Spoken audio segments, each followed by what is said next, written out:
you hear me in the back? Raise your hand. Yes, thank you. All right, it's great to be here. I have to say the Lean Startup Conference team is so professional. It's really, really a pleasure. So I'm Moatti. I'm an early stage tech investor, former exec at Facebook, Trulia, Nokia. Wrote a book on mobile called Mobilize that got published earlier this spring. I also teach growth at Stanford Business School. And I'm very, very excited to be here with you today. And what I'm going to talk about is the culture, the art and science of growth, right? How do you create the right culture to attract more customers and grow your audience and grow your business? So I start with the consumer journey, which is sort of what your users, what your customers go through when they are considering buying your product or using your service. I use this very stylized image, but to me there are really two key steps.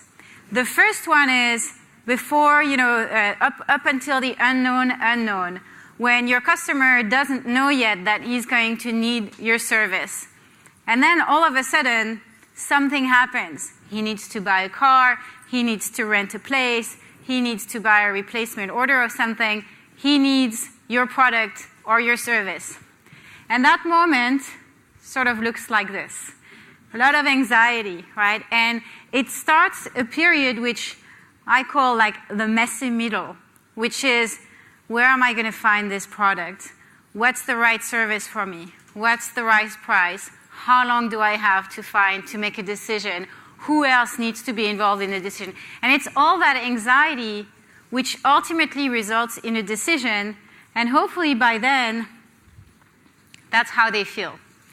And our job as growth marketer is to make that time, that messy middle, as short as possible.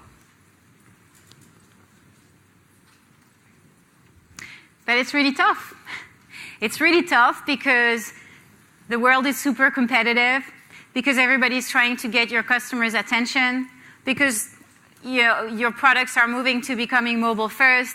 And what that means is that all you need for a customer to be lost to you is for a bird to fly out or somebody to wave or anything that will get them to go from their smartphone or their watch or their newspaper up to looking around. It doesn't take a lot for you to lose your customer, and that's one of the big challenges of growth marketing. So what you do with that, the good news is that now we have all sorts of tools, and you guys are experts at this. We have all sorts of tools that help track what your customer is doing from one moment to the next. And what I think about when I think about tools and measuring are two key things. One is we know a lot more about our users and our customers' real identity. We know who they are. We know their calendar, where they are. We know their friends and the phone number of their friends. We know their health information, so real identity. And we know a lot more about their context. We know their location, their GPS, their whereabouts, thanks to mobile and all the data that this gathers for us. And so a lot of tools are proliferating. There's hundreds of them. This picture is a year old. I think there's like now twice as many tools to measure what your customer is doing along the way. Really, you need two tools. You need one tool that tracks everything that your customer does up until they join your service or they arrive to your service. And then you need a second tool which is going to track everything your customer does once they're on your service. And you're going to optimize that. Now, tools are proliferating, but very few organizations are using them and are data-driven. So some organizations will be more, I call that artistic, creative, will rely more on that Mad Men era. Some organizations are very data-driven. They're more scientific. They rely more on what I call the math men or the math woman era. But what I'm trying to say here today to you is both approaches need to be integrated. And so depending on what kind of organization you come from, you're going to have to change your culture internally to bring them to like both the art and the science of growth. So I'm going to start with the science. Lean startup methodologies, growth hacking, agile, all of that pretty much tells you define your goal metric and then map everything into a funnel. That's the science of growth. For organizations that here may be more on the creative side, what does that mean? Defining success, identifying a goal metric, starts from what I call the business equation of your company or your business. And economic 101, right? To make money, you need volume times price. What volume means or price means depends on the type of organization you are in. Sometimes, primarily in consumer organizations, you'll look at volume. I need to have a lot of users before I can make money. Sometimes when you're in a B2B, especially organization, you'll say, I want to make sure I set the price right so that I maximize my value. So the first debate you're going to have when you try to get your organization to be more data-driven is you're going to look at what is the right metric. Like, am I going to be looking at volume or price? And that's typically how I translate. Volume is a number of transactions, price is a price per transaction. But typically, when you look at a business, the number of transactions highly depends on the number of customers. Are you trying to get more and more new users? That's your business model. Or are you trying to get some users to buy a lot? Like e-commerce is a great example of that. And so in the end, I'm looking at a very high level, right? Your business equation will look like revenue is the number of customers you have times how often they buy, the number of transactions per customer, times what price they buy. So number of customer, that's your acquisition metric. Number of transactions per customer, that's your engagement metric, how often they come back. And price per transaction, that's your monetization metric. Of course, as you drill deeper and deeper into your business, these metrics are going to be broken down into a lot of more granular metrics. But if you come from an organization that's not very data-driven, that's an approach that's super helpful to get people on the same page on what are we trying to achieve. Are we driving acquisition or engagement or monetization? Now, once you make a decision, and by the way, this type of discussions takes forever. Like, I have sat on many brainstorming, many alignment meetings, many prioritization discussions to finally land on, hey, for the next 3 to 5 months, like, are we all in agreement that we need to be focused on engagement, acquisition, monetization? And that's one way that you get your organization to be more data-driven. Now, once you do that, let's say you settle on acquisition is my key metric for the next 6 months, then everything you do or everything your users do, you map into a funnel. That's, again, the scientific approach to growth. So you're going to say, well, whenever a customer hears about me through an ad, I'm going to trace everything they do all the way to the moment that they sign up for my service. Or when I send an email to my customer, I'm going to also trace everything they do all the way to the point that they buy my service. So you put all these customer actions into a funnel, and each step of the funnel leads to kind of a decreasing conversion, right? That's the whole point of having a funnel. And you optimize that conversion. You try to make that funnel as vertical as possible because that's how you're going to effectively grow and convert. So when you're in an organization that's not very data-driven, using that approach, saying like, where's my funnel? Where is the funnel? And what is that metric that it's driving to is very effective to get everybody aligned to a more data-driven approach.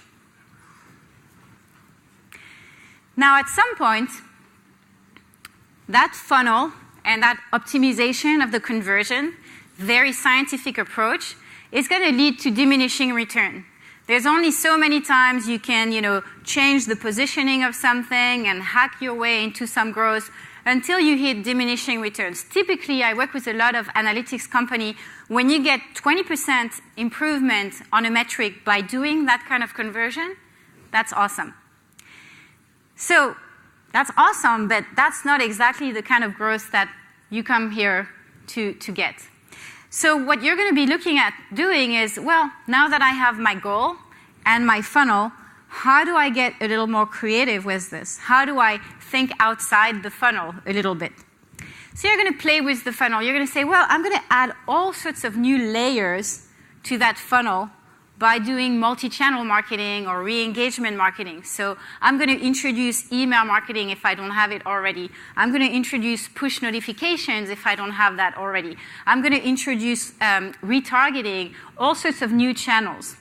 Or you're going to slice and dice your funnel in different way, and in different ways you're going to say, well, maybe there's a funnel that applies and that's different whenever I look to consumers that are on a website versus on a mobile site versus on my native apps. So you're going to slice and dice your funnel. You can also slice it by geography.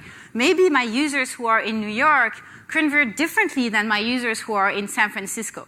And so you start being creative with that funnel and slicing and dicing it.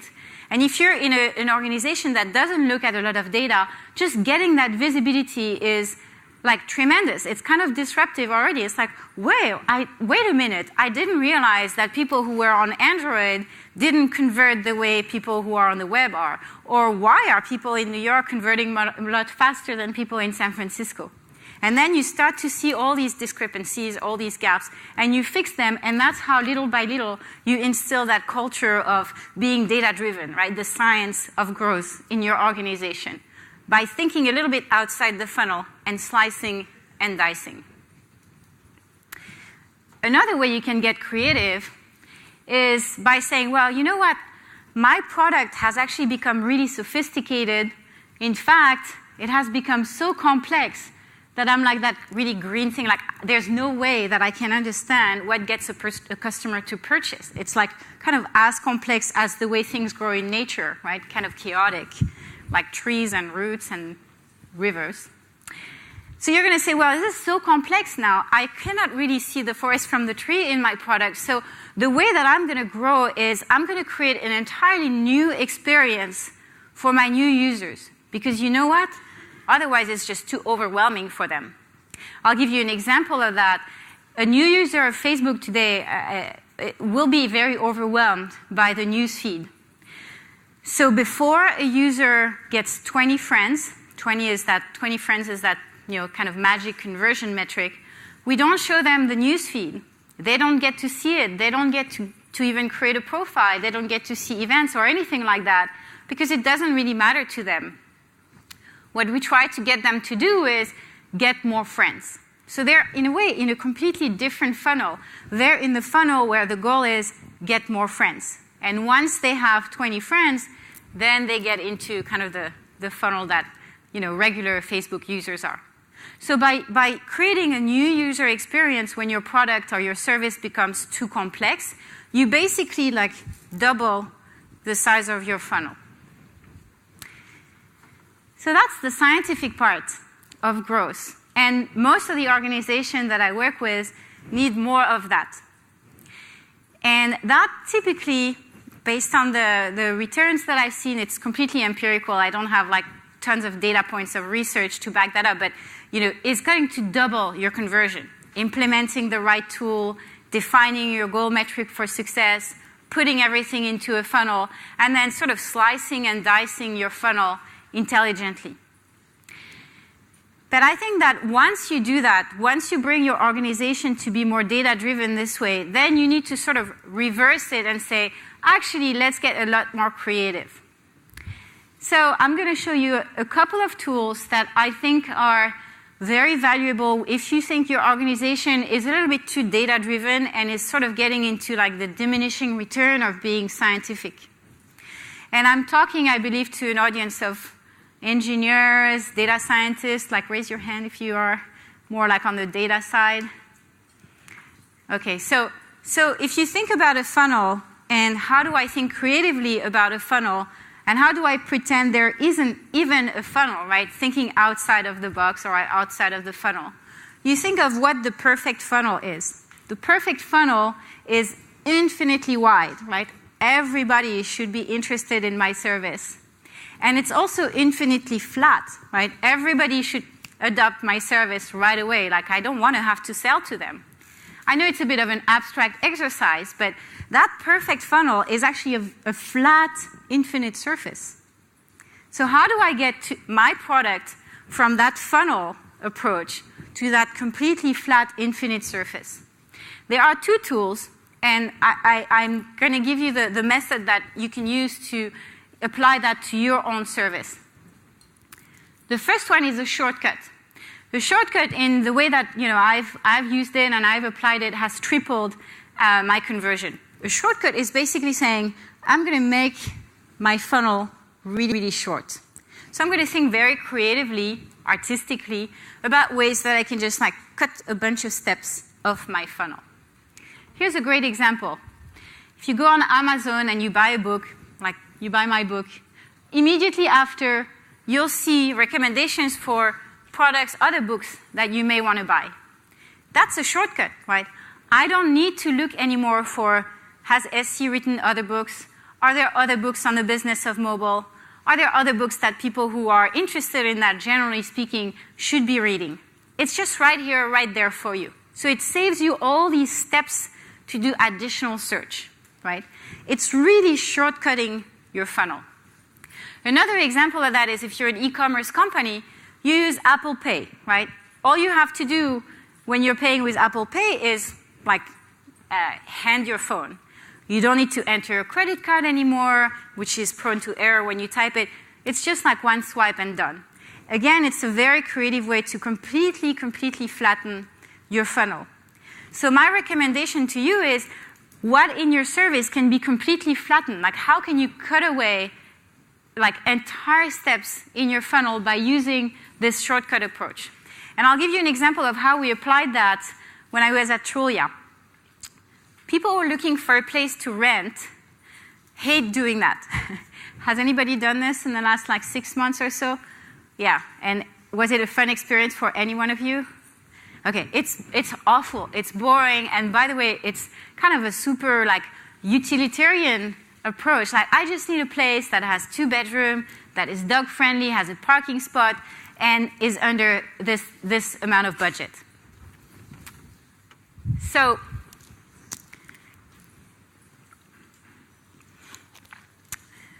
what we did to make things easier for our users is, whenever they expressed interest in a place that met their criteria, we said, hey, here are 3-4 other places nearby. Would you be interested in checking them out? And we got a lot of pickup on that. In fact, we about doubled our conversion. And then we said, well, why don't we just do it for them? So rather than ask them, hey, here are 3 other places that meet your criteria, why don't you apply? We just said, well, there are 3 other places that meet this user's criteria. We're going to apply on their behalf. We were a little bit nervous of doing that. We made it very easy to opt out. But what happened is customer satisfaction went up for a couple of reasons. First of all, it's so boring to look for a place to rent because it feels like it's a big expense, right? It doesn't feel like it's a place to live. It's not like buying a house where it's very aspirational. It's more like paying rent, which is sort of a waste of money, right? So it's a very boring process, and the easier you make it for people, the less they have that anxiety face that I showed at the beginning. And then most of the time, when people apply, what happens is nobody responds. Maybe the listing is out of date, maybe the person is, overwhelmed with responses. But if you have rented a place recently, you'll see that most of the time you'll apply, you get no response. So by sort of applying on their behalf, all of a sudden the response rate increased because we apply to more places on their behalf. So there's just a whole virtuous cycle that shoots in and creates a much more positive experience by creating these shortcuts, right? We went really, really short on the shortcut because we kind of did things on the user's behalf. And that is what tripled our conversion. So if you want to think about how that applies to your service, it's sort of a really creative approach. When you're a very data-driven organization, I encourage you to sort of share these examples with your team and get them to say, how can we be very creative about that? Another example that I really think is powerful is the hook. So I'll stick with real estate for now. On average, people buy a house once every 5 years. So if you're Zillow or if you're Trulia and you get a customer and you're lucky enough that they're going to find their home through you, then it's like, bye-bye, see you in 5 years, right? Not a great business model, not a great way to create a company that's going to go see exponential growth. So the way that you generate growth when you're in a model like this is by asking, hey, who wants to know how much the house they live in is worth? Raise your hand if you do. How about the house your boss lives in? Yeah, I want to know that too. How about the house of your ex-girlfriend or your ex-boyfriend, right? And it's not like you want to know that once, right? You want to know that like every week or every day. It's like, damn, it's going up. I hate it, right? Or vice versa. But by creating that Zestimate, which is, by the way, slightly inflated, right? You create a funnel that's kind of infinite because everybody is interested in that piece of information. Now, if you think of your own company, you probably have something like a Zestimate in this business, right? Because if you think of real estate, like who would have thought that everybody could be interested in real estate? Well, everybody is interested in the Zestimate. So my advice is if you are thinking of more creatively of how do I go and open up my funnel very widely for the business that I'm in and encourage your team to think very creatively about things like that, you could be surprised by the kind of conversion that you can get.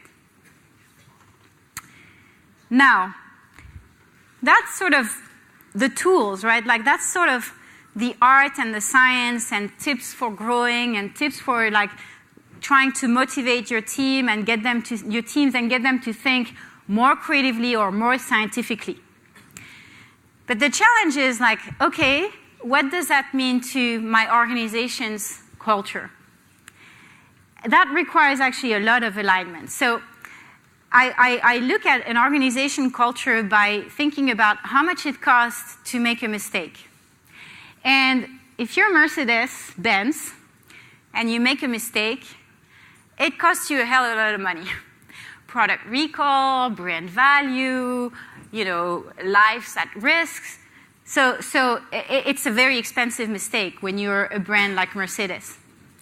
When you're a brand like Facebook 5-10 years ago before mobile, make a mistake, it's a free service, everybody uses it, you bring a few engineers together, they fix it in a few hours. It doesn't really matter whether you make a mistake or not. In fact, the culture of the company was move fast and break things. Like, this is much better, right? So the cost of a mistake was really, really low.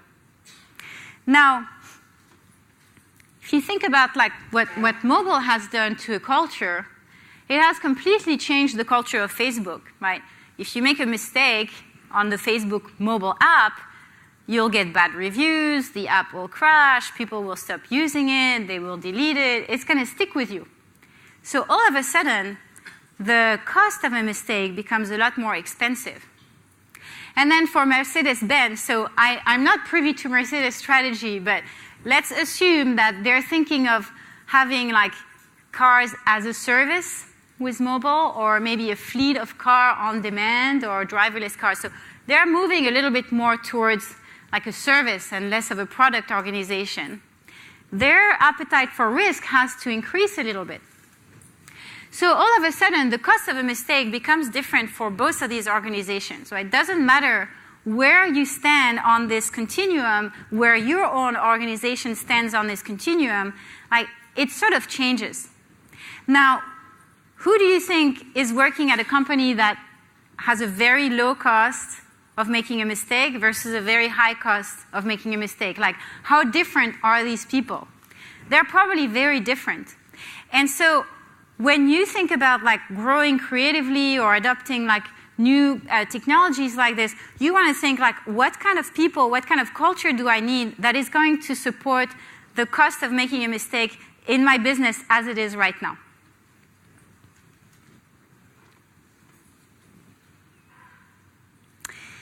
The other thing, that's a bit of a shameless plug on my book. You can ignore it if you don't want to listen. But the other thing that, this kind of art and science aspect changes is how we look at products. I think that the way we used to look at products like a long time ago, like in that Mad Men era, to say, oh, good product, good quality, like what's important is the product. And then the sort of Silicon Valley hyper growth hacking culture is sort of looking at culture with a lot more of like the marketing is what matters. Like, I just want to be in your face and do a lot of growth hacking and put all these ads in front of you, and this is what's going to matter. And I think that right now we're sort of mixing that, art of marketing and science of product together in a much stronger culture, which is that we see products now as extensions of ourselves. They're sort of a mix of art and science, just like we are. And so how do we think of great products? I describe that using the mind, body, spirit framework in my book. I say, body, we all want to look good. We expect that our products are going to look good. Spirit, we all want to have meaningful lives. We all want, and we expect that our products are also going to be super personalized. And then mind, we all want to learn and grow, and we expect that our products will do the same. And so if you think of what that means for your own products and your own organization, there's sort of it's neither art nor science. It's sort of the combination of both. And you can challenge your teams to think like, how do we actually integrate them and mix them together effectively? All right. I think that's all I wanted to say. Thank you very much.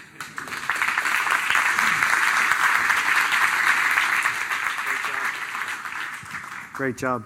So the beauty of the Lean Startup events is that you take home things and you can apply them. And we really need you to jump on Slido and ask questions so that you can really shape the conversation here and join in. A couple of great questions coming from Slido. At the moment, if we can start with one, at what point should you start being metric driven? Is there such a thing as being too late, or have you seen companies making this mistake? Yes, if you're asking the question, you're probably too late. It's unfortunate, but it's true. I think that what will happen is you want to be looking at to be metrics driven, you have to be looking at your metrics all the time. So I talked at a high level about the business equation, and most people think it's like, oh, that's a nice exercise, and then we're going to set it aside. My recommendation is that you keep that as your public dashboard all the time with all of your employees. So what is the metric that matters now? How is it doing today? And you show the trend. I've applied that. The first time I applied that was when I was working at Nokia, and we were sort of on a growth trajectory, on an augmented reality service, on a growth trajectory that was sort of linear to flat. And within 2 weeks of sharing the metric broadly every day with everyone on the team, like the entire organization, we went to like an exponential growth approach. So that's like as often and as broadly as possible is sort of my answer. Nice. Another good question here. What kind of tools do you recommend to gather data? Ouch, that's a really tricky question. I showed you the chart, right, with like hundreds of tools. Most likely what will happen in organizations is that you'll get homegrown stuff almost immediately because your engineers will want to quickly build something that will show some data. And so you'll have some homegrown stuff, and then you'll have somebody who will bring some random tool. And so by the time you're thinking, like, what are the tools I need to bring, you already have tools in place. And that's sort of the challenge in your organization, because what will happen then is that you will need to find tools that work well with these existing tools and also supplement and give you the information you need. My key point here is there are 2 tools you need, and 2 different tools. One is before somebody gets to your product, it's an attribution tool that will track everything that your marketing does, from like an ad impression to an open, like a click open of your email or a click through, all the way to now I'm on your product. And then you need a second tool, which is once I'm on your product, what am I doing as a user that leads me to purchase, right? So that's the entire funnel. And that analytics tool, you also need it. And you need both, and then you need to get them to talk to one another. And you need them to fit in your existing, already complex architecture. So it's a hard question to answer. You did a good job, though. Well done. So thanks so much for the great presentation. How can the audience connect with you best? Yes, so my website, scmoatti.com. you can send me an email, or you can grab, I think I have I know I have a section where you can get 15 minutes if you want to chat more. Fantastic. Thank you so much. Thank you. Thanks, everyone.